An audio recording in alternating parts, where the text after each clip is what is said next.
In my opinion, silver will fail to deliver probably in the March, April timeframe. When I say fail to deliver, I think they're going to go force majeure and they will deliver cash instead of silver. China basically shutting down their silver exports at a time when COMEX and LBMA are experiencing shortages. And all you have to do is look at the math. The amount of silver available, they could be gone through in a day with just one or couple big orders. I mean, very big orders, but understand that type of money is out there in multiples. The massive delivery demand that we're seeing on COMEX and LBMA. And so that's exactly what it is. It's that people who understand what's happening in the market are standing for delivery. And the amount of deliveries that we have seen coming into the COMEX market, I think really highlights that. When the LBMA tells you, sorry, it's T plus 8 weeks because we have a shortage of manpower and trucks, and it's a T plus 1 settlement market. Physical silver markets are entering a critical stress phase as delivery pressure continues to build across global exchanges. Tight inventories, export restrictions, and rising institutional demand are exposing structural weaknesses that paper pricing can no longer hide. Holter and Andy Schectman, longtime precious metals analysts, warn that silver could face a failure to deliver as early as March or April. With China effectively shutting down silver exports while COMEX and LBMA inventories remain strained, the math becomes uncomfortable. A single large institutional order could absorb a meaningful portion of available supply in a single day. At the same time, delivery requests on COMEX are accelerating as informed buyers choose physical metal over paper promises. When the LBMA pushes settlements to T plus 8 weeks in a market designed for near-instant delivery, this shift suggests that cash settlement may replace metal delivery, a de facto default that could reprice silver rapidly. Now, we present the clips from their interview. Before we continue to discuss this, please subscribe to our channel and activate the bell icon for timely updates. Thank you and enjoy the video. In my opinion, silver will fail to deliver probably in the March, April timeframe. When I say fail to deliver, I think they're going to go force majeure and they will deliver cash instead of silver. And what that tells you is that the contracts are worthless because if you can't perform. And my past partner, Jim Sinclair, used to always ask the question, what is a contract worth if it cannot perform? And the answer to that is zero. People need to understand that when silver fails to deliver, that is going to set off the derivatives complex, what Warren Buffett calls weapons of mass financial destruction. They're going to blow up because confidence, trust is going to break. As soon as silver goes failure to deliver, gold will follow. And when you have contracts that are not performing, then you're going to have traders asking, well, what's next? Is wheat next? Is nickel? Is copper? Is oil? You name it. And understand that the derivatives complex is probably at least 4 times the size of all the assets on planet Earth. So it's truly the tail wagging the dog. Everything was financialized, and that whole thing is going to unwind. And when we can talk about the unwinding, if you want, regarding the Japanese carry trade. That's unwinding before our eyes. As far as gold and silver are concerned, some of that carry trade money has been used to suppress the price of gold and silver on the paper markets. So understand that once the carry trade busts, then the bid under traditional assets, stocks and bonds, will falter. And the way they have to close the position out there is to sell. The way they have to close the positions out in gold and silver, they have to buy because they've already sold. So that is impetus for much, much higher prices. And only the Lord knows where things are going to settle out once the dust from the paper markets burning up clears. The U.S., in order to keep the doors open on a day-to-day basis, has to borrow. We spend more. I mean, the debt is rising now by $5 or $6 billion every day. And the world de-dollarizing, meaning no longer participating in US Treasury auctions, means there's less buyers.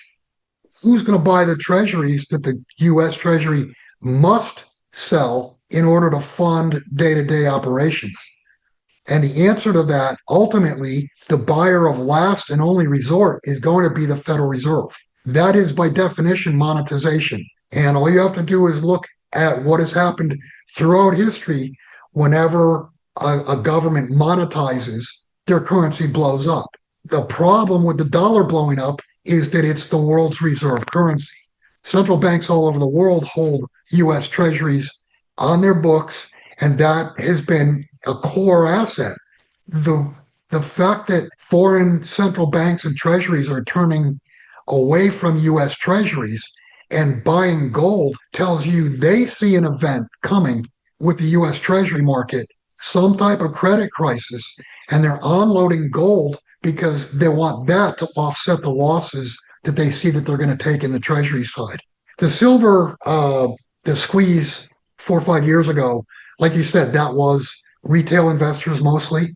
All you got to do is just look back a couple of weeks ago, and Elon Musk made the comment "not good" on X regarding China basically shutting down their silver exports at a time when COMEX and LBMA are experiencing shortages, and all you have to do is look at the math.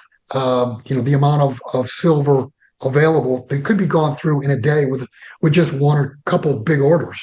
I mean, very big orders, but understand that type of money is out there in multiples. The massive amount of deliveries that we are seeing across the globe. And to me, in particular, the massive delivery demand that we're seeing on COMEX and LBMA. And so that's exactly what it is. It's that people who understand what's happening in the market are standing for delivery. And the amount of deliveries that we have seen coming into the COMEX market, I think, really highlights that. Let me give you an example. I mean, to me, COMEX is telling you the truth, and it's the real story. Delivery behavior is the real story. Let's talk about silver for a minute. A standard COMEX silver contract is 5,000 ounces, and gold is 100 ounces. And so I think when you see sustained outsized delivery demand, whether it be here or in London or even in Shanghai, you're watching a fight over real inventory, not just speculative positioning. And really, it's de-dollarization. But in December, there were 3,706,000 ounces of gold that stood for delivery, 3.706 million ounces of gold. Now, multiply that times 4,500, and what do you get? Billions of dollars. And an all-time December record of 64,730,000 ounces of silver delivered in December. Now, let's put that in perspective. Almost 65 million ounces of silver delivered in the month of December, all-time record for the month. But this has been going on for 15 straight months. Since he won the election, this is what we see every month. There is zero journalistic integrity talking about what is happening. But if a mint box of Silver Eagles, which is 500 ounces, weighs 42 pounds, who's standing for delivery for 65 million ounces? Think about that for a moment. And here we are in January, the first 9 days or so of the January delivery month, we've already seen about 34 million ounces of silver delivered in a non-delivery month. And, who is doing this? Physical silver markets are showing clear signs of systemic stress as delivery pressure accelerates across global exchanges. Persistent shortages, record physical demand, and tightening supply chains are exposing the fragility of paper-based contracts at the heart of the metals complex. Failure to deliver silver would represent more than a supply issue. It would undermine confidence across the entire derivatives system. Cash settlement in place of metal would effectively confirm that paper contracts cannot perform, triggering broader contagion as traders reassess exposure across commodities, currencies, and financial assets. With de-dollarization accelerating, foreign buyers stepping away from U.S. treasuries, and central banks accumulating gold, trust in financial promises is steadily eroding. Record monthly deliveries on COMEX and extended settlement delays in London indicate a global scramble for real inventory, not speculative positioning. This shift reflects a structural repricing underway, in which physical ownership matters more than leverage and long-suppressed risks are beginning to surface.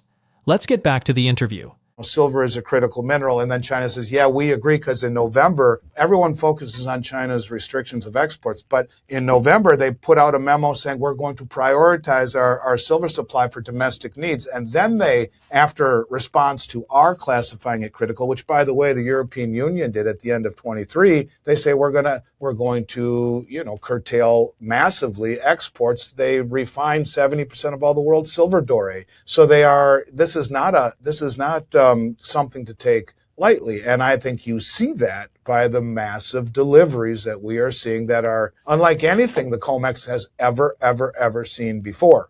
Yeah. So to me, that's all you need to see. And that speaks to all of these issues. In other words, we don't want to hold dollars anymore. We don't want to hold treasuries anymore. We want to be free from this system. Your country is broke. You're insolvent. You're going around the world creating divisiveness and fighting wars, whether they be hot wars or economic wars or commodity wars, natural resource wars. It seems everywhere. And that is something that ultimately probably doesn't end so well for the markets, for the dollar, and for the reserve status of the U.S. USD. Well, Goldman Sachs came out a few months ago and said if the market feels that the Fed has lost independence, gold will go parabolic. And I would argue they were way late in saying that because, who's Stephen Mirren? Anyone know who Stephen Mirren is? Stephen Mirren, the architect of the Mar-a-Lago Accord, Trump's advisor. Where is he now? That's right. They put him into the Fed when that first person who was trading illegally got, stepped down from her position at the Fed. So Stephen Mirren, the architect of the Mar-a-Lago Accord, which advocates for low interest rates, a devalued or debased dollar to ultimately bring back manufacturing.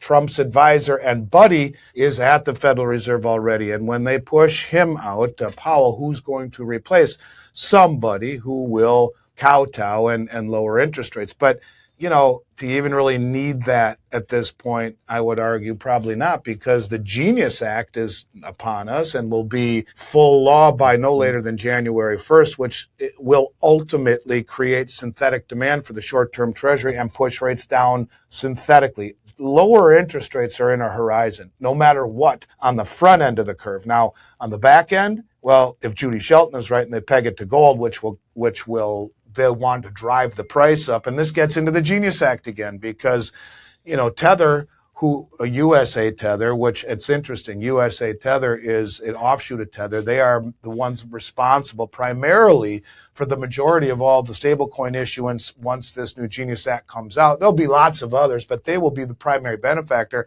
Who's their CEO of USA Tether?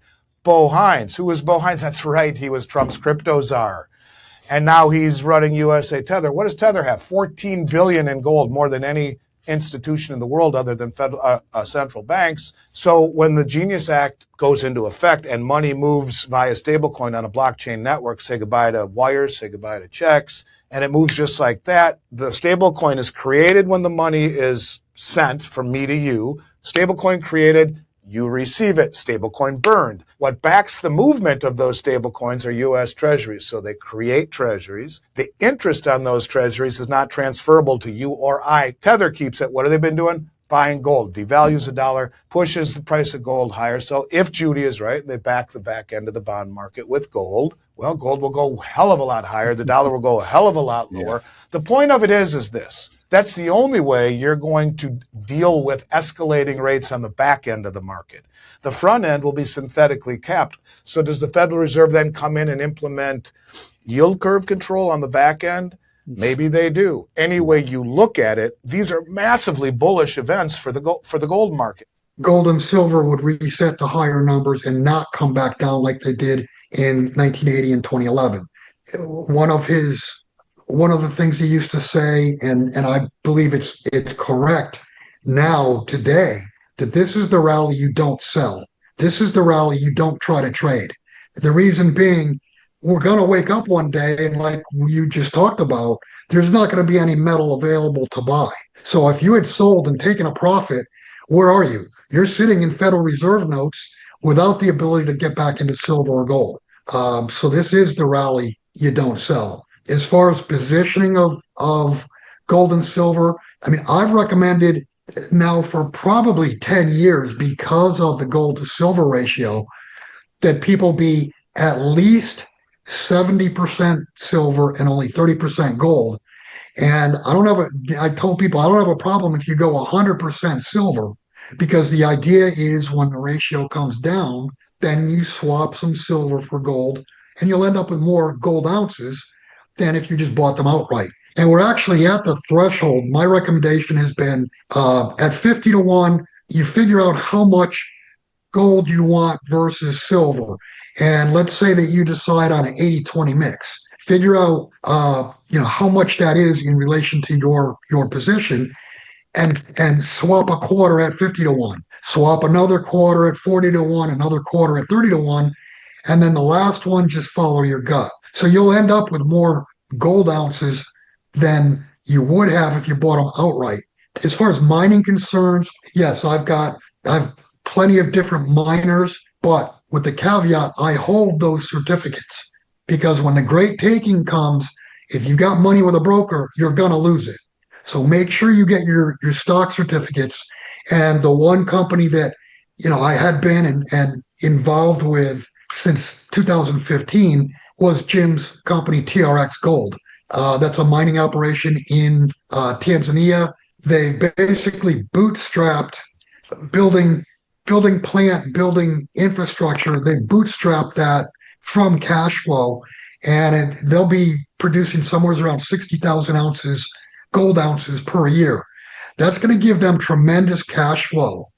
And that cash flow, I've had many discussions with management. They're on the same page as I am. They want to use a lot of that cash flow to drill because in the last 18 months, they've found 2 new gold-bearing zones with the same markers, if you will, that Buckreef has. So they're going to be drilling the 2 new zones, Anfield and Stamford Bridge. And that's the reason I originally got into the company, not for production, not because Jim was talking about trying to do dividends in gold. I'm a land man. I'm a land person. After looking at the geologicals on it, I believed, and when I first looked at it, they had a proven 600,000 ounces. Now it's 2 million or 2.1 million ounces. And with these 2 other zones and the higher prices, which brings more gold into the proven category, this has got to be, in my opinion, it's got to be an absolute minimum 5 million ounces. That's why I own such a big position in TRX, is because of the land. And as it stands right now, gold in the ground is valued at basically nothing. But if you go back to 1980, go back into the 1990s, mining companies were valued based on what they had in the ground. And that's going to happen again. And when that happens, that will be our ultimate payday.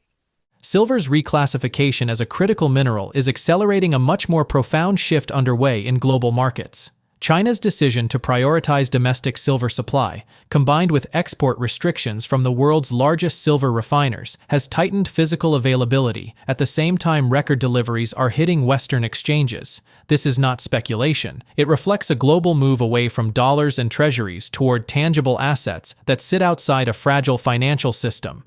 At the policy level, falling confidence in monetary discipline, the rise of stablecoin-driven treasury demand, and growing central bank gold accumulation all point to structural currency debasement ahead.